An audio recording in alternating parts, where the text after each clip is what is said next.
of all tales. Fairy tale.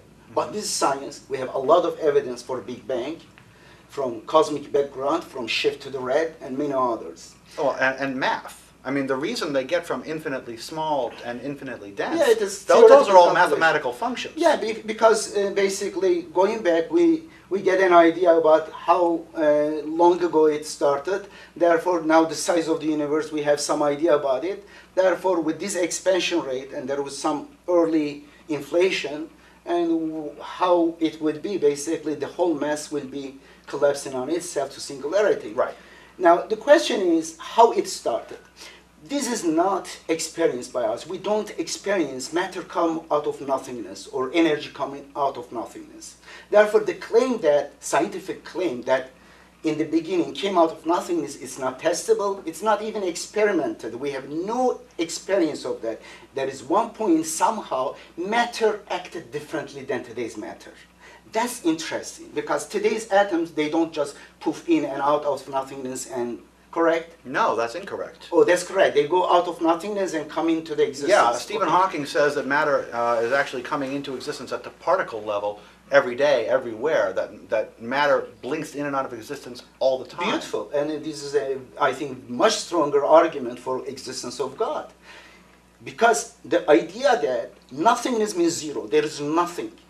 Coming out of that something, not only something with qualities, with precise also structure. Here you have the atom. Atom is an incredible structure, much more complex, much more precise than the structure of the skyscraper in New York. Yes. And you say this came out of nothingness.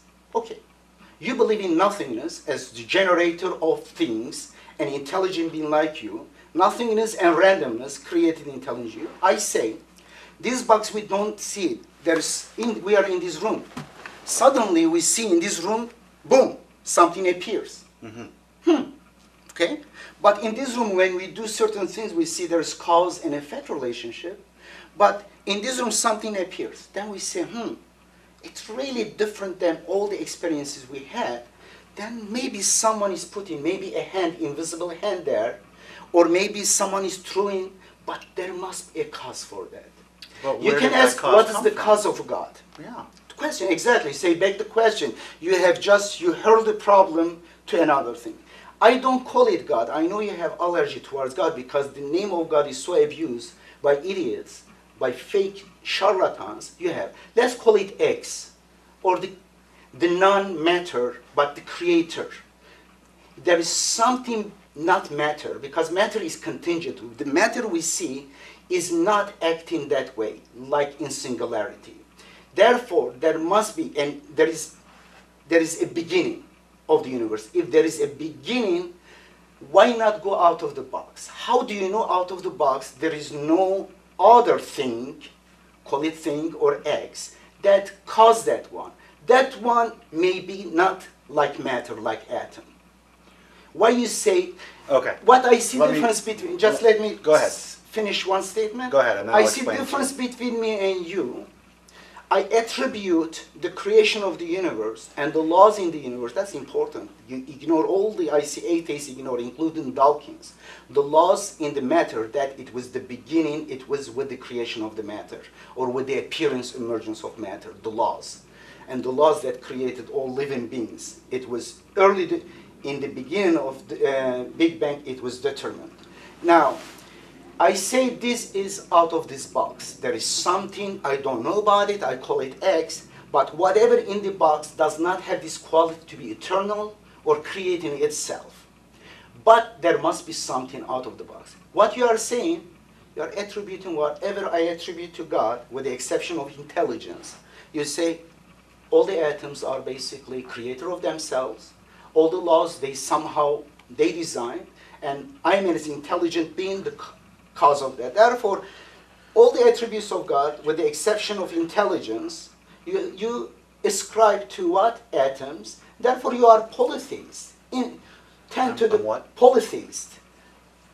Polytheist. You believe in many gods. Okay. Because matter, whatever I attribute to X, you attribute to atoms. Therefore, in that sense, the difference is, I say these atoms and stuff are not creating themselves. In fact, atoms did not exist before 4 minutes of the creation or starting Big Bang. There were particles, subatomic particles and stuff. Therefore, these are contingent, changing and things. And therefore, you don't know even what is the substance of the atom. Going deep, now we hit the quarks. Initially, we saw atom. And then we went down, we found that in the center there is protons, neutrons, and then quarks, up quarks, down quarks, happy ones, unhappy ones, you know, funny names. 1,800 maybe particles. And there are many theories right now. Our knowledge is so deep, but still we don't know what is in the body. Just at the beginning. I'm sorry. Okay. I'm sorry. Can you just repeat that question again at the end there? Why do you think you have problem with intelligent creator rather than you want to ascribe your brain to idiot or random events that somehow created you? Long question, long answer. Okay, so you're doing it backwards. Okay. What we have is reason to believe that everything is random. What we have is reason to believe that everything obeys the laws of physics. You are taking the laws of physics and giving intelligence to it. And you're giving intelligence to it without reason to do so. In fact, you're giving intelligence to the first cause despite a lack of reason to do so.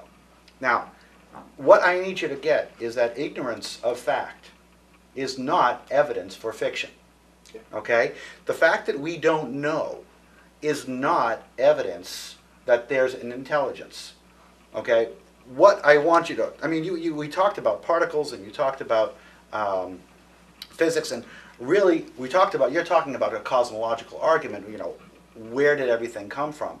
And you're positing the fact that we don't know everything is actually support for an intelligence.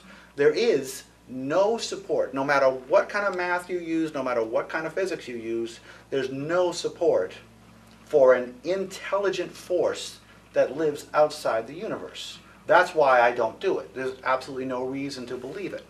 Now, you talked about matter and energy, matter coming in and out of existence. Apparently that's the case. But existence is a relative term as well, now isn't it? I have a book here. The book has length and width. Okay? If we were a two-dimensional being, just two-dimensional, so if we had no height, we could be on this plane, and then something from a third dimension could drop onto this plane, and we'd say, whoa, there's something here. Okay. We see a three-dimensional world. Fourth dimension is time. Current scientific theory says that there are at least 12 dimensions. Yeah, even more than and they're hierarchical. Yeah. Some people say they're hierarchical. Again, above my level of knowledge. Useful. But the fact is that matter can possibly traverse these dimensions, and we just can't see it because we're three-dimensional beings. We're four-dimensional beings. That means you say there are unknowns, therefore you don't reach the judgment. You don't say there is no out of this matter that something affect this material universe. But there's no evidence to support an intelligence. Oh, intelligence. Okay, we're coming to that. But there's no evidence to support are that. you intelligent being? Yeah, I'm an intelligent being. Okay. You think you are caused by what? By random mutations? I think I am caused. You're talking about in the big C cause. Yeah. How did we get here? A lot of luck, a lot of random mutations, a lot of coincidences. Yes. Okay. Please bear with me. Okay. The atoms, number of atoms in this universe, visible universe, we know, is about maybe 114. And there is an argument, there is an argument that the maximum number of stable element, the biggest one would be 114. Maybe it is controversial now, but let's say 114. We have 93 natural elements. The other rest, heavier elements, are created in lab. They're short-lived, but still they would have their own characteristics. Now, we see elements, heavier elements, are created through fusion by lighter elements, correct? Okay. It goes back to hydrogen. And stars, most of the stars made of hydrogen, then they, through fusion, they collapse, they deteriorate, they turn to helium and lithium and other heavy elements. Right. When they reach to iron, and it is death of star. Iron is the threshold. Now, hydrogen, several hydrogen atoms, when they fuse, they create helium. Therefore, helium must have the characteristics of the hydrogen influencing what kind of characteristics helium will have. If characteristics of hydrogen were a little bit different, helium would be different, correct? I assume so, yes. Yeah, it is kind of deterministic. I mean, yeah, the amount of protons, neutrons, and electrons are fixed. And the characteristics, basically the characteristics of helium was determined by the characteristics of hydrogens. Okay. Beautiful. Therefore, we call it, in fact, yeah. And then helium comes in fusion with other hydrogen or other elements like lithium, and then helium create lithium, and then heavier elements like carbon created. Therefore, all of the information in these elements start with hydrogen. The knowledge in information embedded in all these atoms is embedded in hydrogen, and the elements come together, create molecules, very interesting molecules, and the characteristics of elements determined the molecule, correct? You're assuming that through the process nothing is lost. Yeah, well, nothing lost. I say there is information transformation. The previous, the parent of that particular matter is determining what kind of matter this will be. Basically, it's generated from hydrogen. Yeah, okay, I can get you that. Okay. Now, therefore, we can say the laws that embedded in hydrogen is the cause of all the diversity we see in the universe, because all the elements we create basically boil down goes to the hydrogen. If hydrogen were a little bit different, maybe we could not create anything. Correct. Atom could not be stable. Correct. Or something. There are many variables in the universe that have to be perfect. Okay. Now, life comes into existence, let's say it's first single cell. We call it life. Functionality, though the difference between living and non-living is not that clear. Very good. It is kind of like John of Cusa said, that infinite continuum. It is kind of correct. Not much categorical. Correct. Life is infinitesimal continuity. Yeah, life is really a chain reaction, a chemical chain reaction. But we have certain categorical. Maybe we can say this is different than this one. Maybe extreme ends of life and non-living, but in the middle slippery slope, we may not be able to really pinpoint a borderline, correct? Right. That's correct. Beautiful. Now, particular number of atoms in particular proportion and in particular order come together creating living cell. That knowledge, that information must be in the beginning of Big Bang, before these living cells first started and even evolved. Because the laws, matter follows those laws. The laws do not evolve as far as we know. The physical laws are stable here in this universe, correct? Like laws of thermodynamics or the laws of gravity. thermodynamics are stable, but the problem is what do they correspond to?